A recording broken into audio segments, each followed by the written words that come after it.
Yeah, this place is different and crazy. We've been to Chicago. I got to run it the first year, but this is completely different. But it was a great day. My Carmen racing Joey Gay's car, number 35. I think it's called Mai Tai Charters. It got put on this morning, so didn't get to read it much. And Plus One Tennis Academy Camaro.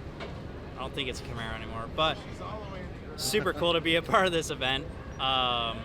I didn't think I would get to run it, so I signed up to do a spotting gig, and about a week and a half ago I had to find someone to cover my O'Reilly car, and then on Friday with the willing between both teams, Joey Gay Motorsports and Spire Motorsports, I was able to go between here and Turn 5 about 4 times, covered 16 miles in one day, spotted the truck race. Then we got this race done. We got the Cup race tomorrow with Hocevar, so qualified second. Hopefully that goes well. But I started my racing journey out here when I was 5 years old. I haven't been back to San Diego since I was about 7 or 8 years old, so no better way to be back out here than to be in a race car. I didn't think I'd ever get to drive a race car out here again, but God willing, and just staying here in the sport, here I am. Fantastic. And on that note, I saw on your social media this week, sound like you were really burning the midnight oil preparing this car. Can you tell me a bit about that? Yeah, so this week, even though we were up till I think 2 in the morning, I got home getting this thing ready because this is such a quick turnaround to get the hauler gone on Monday, getting back from Pocono.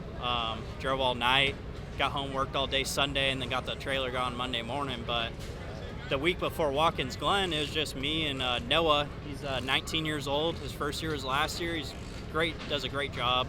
Worked with him his entire career so far. But me and him dug on that thing. It was just a body and a chassis when we started on it on, I think it was Tuesday before Watkins Glen. So that was the real hustle. And then this week, kind of knew where things were going. And but still, it was a hard day. Me, Noah, Mike, and my dad worked our ass off that day. So. Well, and of course, your father, Kevin Cram, former Bill Elliott's crew chief back in 2000. I don't think we've had a chance to speak about that before. I mean, tell me about how his experience has kind of helped your own career. I definitely wouldn't be here without him and his wisdom, experience, knowledge, and his work. But there's a lot of cool stories.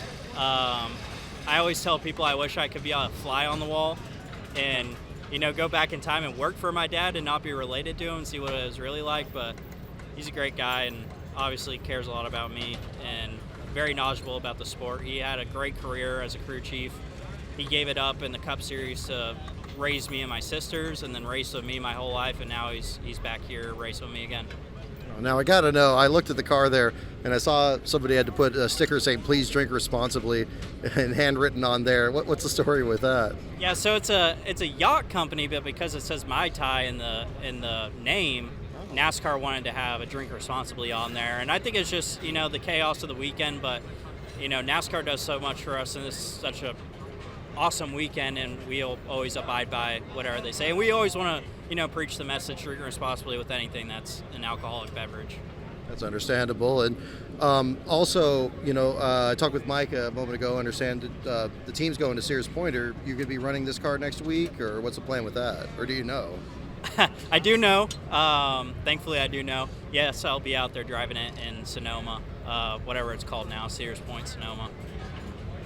I prefer Sears Point myself, but I mean, kudos to you. I understand a lot of different teams we're talking about, as you have as well, this car being your Sears Point car, and wanting to come back in one piece with the car in one piece, of course, and then leaving the backup car on the shelf. We saw teams like Corey Day and Brandon Jones not able to do that, but you were able to do that here. Tell me about that as well. Yeah, we're just in a, I think Cody Ware said it one time, it's kind of like IMSA, we're class racing. But my job as the driver is, 1, to drive the car, and 2, keep the car safe. So being one of the head mechanics on it, I don't want to work too hard throughout the week, and we just need to build our notebook and keep the car safe. It's a little bit tough to ride there at times. I kept telling my team there in stage 1, I felt like we were better than next 10 cars ahead of us, but it just wasn't worth it.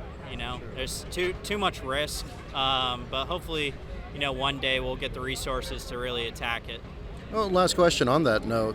Do you feel that you'll be able to be more aggressive next week, knowing that that's the last road course for a bit? Brad Perez was telling me about maybe thinking of doing that with him and the Gase program in a very similar situation to you guys. Do you feel like that would be your strategy? Yeah, I got to talk to the boss man, but he promised me coming into this weekend if I took care of it, he'd let me go wild next week. So